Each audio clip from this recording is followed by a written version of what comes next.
வணக்கம் மக்களே, எல்லாரும் எப்படி இருக்கீங்க? சூப்பராக இருப்பீங்க. இன்றைக்கி உங்களுக்காக ஒரு சூப்பரான வீடியோ. நானும் எங்கள் மாமியாரும் வீட்டில் சமையல் பண்ணுறதை அப்படியே உங்களுக்கு எந்த எடிட்டிங் இல்லாத பேக்ரவுண்டு வாய்ஸோடு அப்படியே போட போகிறேன். வாங்க, வீடியோ ஸ்கிப் பண்ணாத ஃபுல்லாக பாருங்கள். வெல்கம் டு பிரவி பயன் 77 சேனலுக்கு உங்களை அன்புடன் வரவேற்கிறேன்.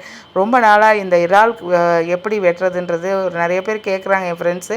ஆனால் அவங்களுக்காக இந்த வீடியோ, என்னோடய சப்ஸ்கிரைபருக்காகவும் இந்த வீடியோ, புதுசாக பார்க்குறவங்களும் இந்த வீடியோ பார்த்து பயனடைஞ்சிங்க. இந்த இறால் எடுக்கும் போது நல்லா அந்த ஃபுல்லாக தோல் எடுத்துகிட்டு முதுகில் இருக்கிற அந்த ஒரு நரம்பு பகுதியை மட்டும் எடுக்கணும். இந்த இறாலுக்கு வந்து முதுகுலையும் இருக்கும், வயிறு பகுதியிலையும் அப்படியே நீட்டாக இருக்கும். அதையும் எடுத்து க்ளீன் பண்ணிவிட்டு நம்ம வீட்டில் இருக்கிறவங்களுக்கு நல்லா சூப்பராக செஞ்சு கொடுக்கலாம். வாங்க வீடியோக்குள்ளே போகலாம். நான் எங்கள் மாமியார் இன்றைக்கி சமையல் பண்ணுற வீடியோ உங்களுக்கு ஃபுல்லாக இன்றைக்கி நாங்கள் 2 பேர் பேசுகிறத எந்த எடிட்டும் இல்லாமல் போட போகிறேன். வாங்க ஃபஸ்ட்டு என்னென்னா, தேங்காய் ஒரு அரை மூடி தேங்காய்க்கு 1 ஸ்பூன் பெருஞ்சீரகத்தை போட்டு நல்லா அரைச்சி விழுதாக ஃபஸ்ட்டு எடுத்து வச்சுட்டு நம்ம ஸ்டவ்வுக்கிட்ட போயிடுவோம். ஏன்னா அவங்க வந்து சமையல் கட்டில் வந்து சமைக்க போகிறதில்ல, நாங்கள் ஸ்டவ்வை ஹாலில் வச்சு தான் செய்ய போகிறோம். அதனால் நான் தேங்காவை ஃபஸ்ட்டு அரைச்சி எடுத்துக்கிறேன். வாங்க தேவையான பொருளை பார்க்கலாம். சின்ன வெங்காயம் ஒரு 100 கிராம் அளவுக்கு நல்ல பொடியாக நறுக்கி வச்சுக்கிங்க. அவங்க ஒரே சைஸாக நறுக்குவாங்க.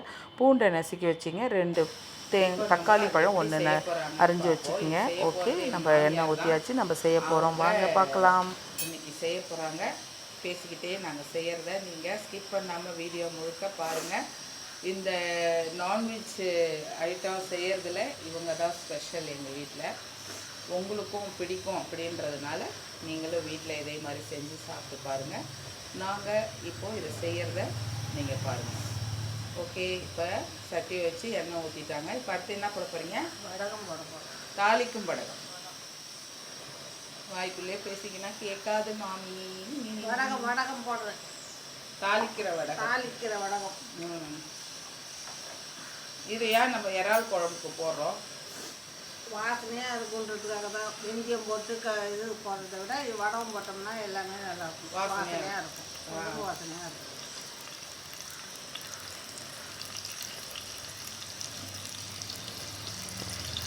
இப்போ என்ன போட போகிறீங்க?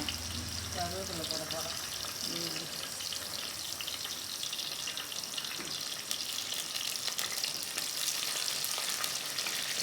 கருவேப்பிலை நல்லா பச்சையாக இருக்குது. இன்றைக்கி வாங்கிட்டு வந்துதா?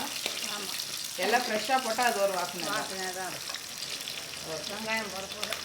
ஓகே, எல்லாம் சின்ன வெங்காயம் தான் நீங்கள் செய்யறது. இது நீங்களே அறிஞ்சிங்க போல். இவ்வளோ நேழி. ஆமாம். எவ்வளோ ஒரே சைஸாக அறிஞ்சிருக்காங்க பாருங்கள். இதுதான் கைப்பக்குவன்னு சொல்கிறது. பார்க்கவே அழகாக இருக்குது பார்த்தீங்களா? இன்றைக்கி எங்கள் வீட்டில் சண்டே இறால் ஸ்பெஷல். இப்போ என்ன பண்ண போகிறீங்க? வெங்காயம் நல்லா வதங்கணும். இப்போ பூண்டு தட்டி வச்சுருக்கீங்களா? எவ்வளோ? 10 பல் பூண்டு போதுமா? ஓகே, பூண்டை நல்லா நசுக்கி போட்டுக்கோங்க. அந்த ஃப்ளேவருக்காக வாசனை நல்லா இருக்கும். ரெண்டாவது இறால் வந்து உங்களுக்கு வாயு தன்மை தானே சொல்லுவாங்க. அதுக்காக கூட இது பூண்டு தட்டி போடுறது அப்படின்னு சொல்லலாம்ல. ஆமாம், பூண்டு போட்டால் தான் வாசனையாகவும் இருக்கும், வாயுவும் இதுவாக இருக்கும். இறாலுக்கு வாயு இல்லாத அப்படி இருக்கும். ஆனால் இந்த பூண்டு போட்டு இந்த வெங்காயத்தோட வதங்கும் போது வாசனை வந்துருச்சு. நல்ல வாசனையாக இருக்குது.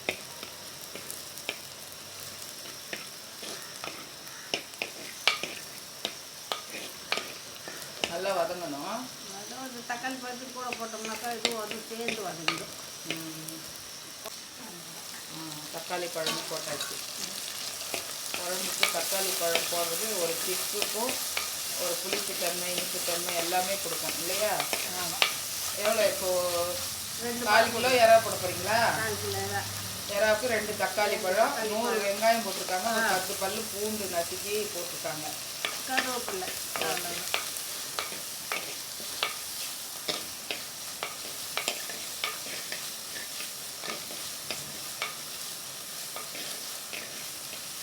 இன்றைக்கி நான் வீடியோ எடுக்கணுன்றதுக்காக அவங்க செய்கிறாங்க. சூடாக இருக்கா? கொஞ்சம் தீயை குறைச்சிடுவோமா? வேணாம், கொஞ்சம் குழம்பு வதங்க.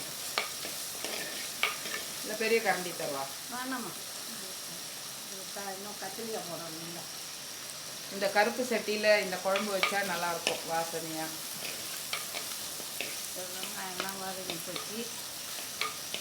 இப்போ இது வந்து இட்லி தோசை சாப்பாட்டுக்கு நல்லா இருக்கும்ல, சூப்பராக இருக்கும். எல்லாமே நீங்கள் 2 நாளாக சாப்பிடாத மாதிரி இருக்கிற மாதிரி இருக்கு சொல்ல போகிறாங்க. நல்லாவே பேசுங்க. நல்லா இருக்கும், சூப்பராக இருக்கும் இட்லி தோசை எல்லாம். இப்போ எவ்வளோ கத்திரிக்காய்? ஒரு 1/4 கிலோ கத்திரிக்காய். கத்திரிக்காய் நல்லா எந்த சைஸ் வெட்டிட்டீங்க? ஒன்று எடுத்து காட்டுங்க. இந்த சைஸில் வெட்டணும். எறா குழம்புக்கு மட்டும். நீட்டமாக வைக்கலாம். இதுக்கு மட்டும் இப்படி தான் போடணும்.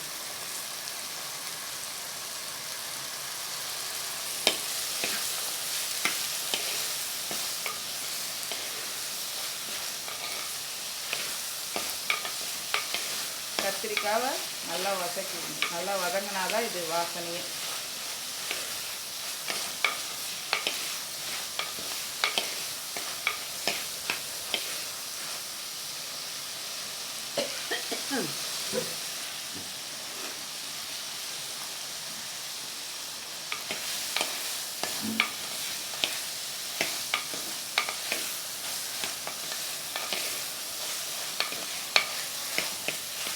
அப்போல்லாம் இந்த பாத்திரம்லாம் கண்டுபிடிக்காதப்ப எல்லாமே சட்டியில் தான் செஞ்சுருக்கீங்க.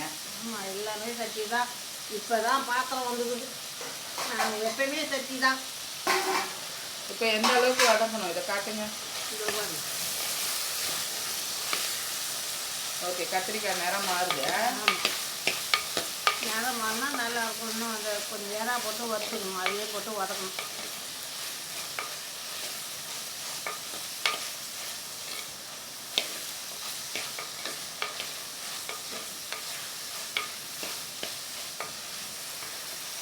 வாசனை சூப்பராக இருக்குது. எறா நல்லா கழுவி சுத்தம் பண்ணியாச்சு. காட்டுங்க எறாவை. சூப்பர்.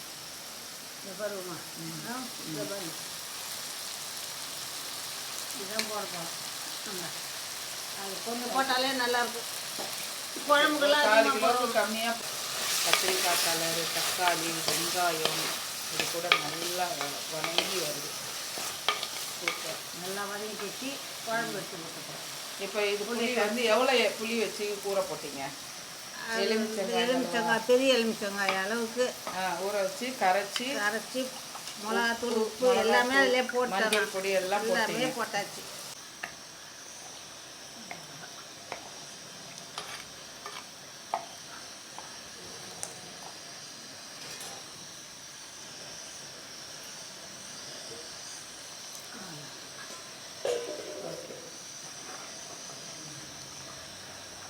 எவ்வளோ நேரம் கொதிக்கணும் இது? அது நல்லா கொஞ்சம் கத்திரிக்காயெல்லாம் வேகட்டும். வரும். தேங்காய் கொஞ்சம் ஊற்றி அரைச்சி ஊற்றிடணும்.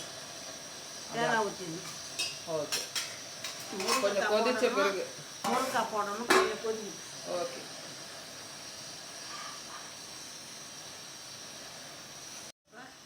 குழம்பு கொதிச்சிருக்குமா மம்மி? கொதிச்சிச்சுமா. ஓகே, இப்போ என்ன செய்ய போகிறீங்க? தேங்காய் ஊற்றணும். வாவ், சூப்பராக கொதிக்குது பாருங்கள். கத்திரிக்காய், தக்காளி, வெங்காயம் போட்டு வதக்கிட்டு புளி தண்ணி, மிளகாத்தூள், மஞ்சத்தூள்லாம் போட்டு கொதிக்க வச்சுட்டாங்க. ஒரு 10 நிமிஷத்துக்கு மேலே கொதிச்சுதுல்ல? ஓகே, இப்போ என்ன பண்ணுறீங்க? தேங்காய், பெருஞ்சீரகம் அரைச்சதை ஊற்றுறீங்க. Okay, super. சூப்பராக இருக்கும் குழம்பு. நீங்கள் ஒரு நாளைக்கு வச்சு பாருங்கள் உங்கள் வீட்டில். சூப்பராக இருக்கும். இந்த மாதிரி குழம்பு வச்சு பாருங்கள். எங்கள் மாமி சாதாரணமாக பேசும்போது நல்லா பேசுவாங்க. இன்றைக்கி வெக்கப்படுறாங்க. வாய்ஸே வரமாட்டுது. நீங்கள் ஒரு நாளைக்கு இதே போல் குழம்பு வச்சு பாருங்கள். தேங்காயெல்லாம் அரைச்சி ஊற்றி சூப்பராக இருக்கும். ஓகே ஃப்ரெண்ட்ஸ், நீங்களும் அதுமாரி வச்சு பாருங்கள். எங்கள் மாமியார் இதுவும் சரி, இதுக்கு அடுத்த இந்த வீடியோவில் கண்டினியூட்டாக இறால் தொப்பு செய்வாங்க. அதையும் பார்த்துட்டு எப்படி இருந்ததுன்னு எங்களுக்கு கமெண்ட்ஸ் பண்ணுங்க. சொல்லுவோமா? இப்போ தேங்காய் ஊற்றின பிறகு முருங்கைக்காய் போட போகிறோம். உங்கள் வீட்டில், எங்கள் வீட்டில் காய்ச்ச முருங்கைக்காங்க.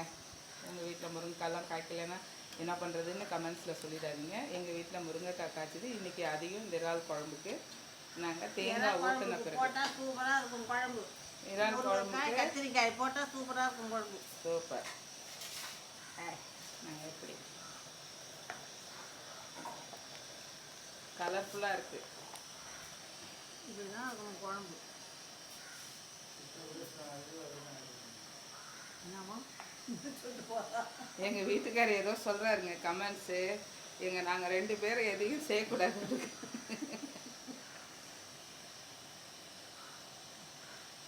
வாயில் ஊற்றி பாருங்க. இந்தாங்க நாங்கள் பாஸ் ஆகிட்டு வரோம். இதெல்லாம் வந்து ஸ்கிப் பண்ணணும். இது எடுத்தால் கொண்டு வச்சுட்டேம்மா. இருங்க மூடுங்க. மூடி ஒரு 10 நிமிஷம் வச்சா போதுமா? ஓகே. கொஞ்சம் குழம்பு அது எண்ணெய் இப்போ அதெல்லாம் மேலே வரக்குள்ள இறக்கிட்டு இருந்தால் தெரியுது. கொத்தமல்லி தழை போட்டு இறக்கிட்டு. சரி, மல்லித்தழை தூவும் போது லாஸ்ட்டு ஃபைனலாக எடுத்துக்கோ. இப்போ எடுத்துங்க.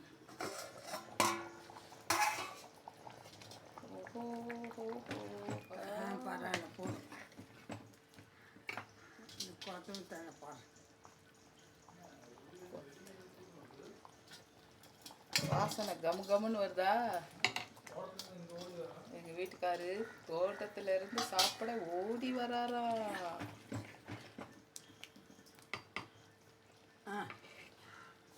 பார்த்துக்கோ.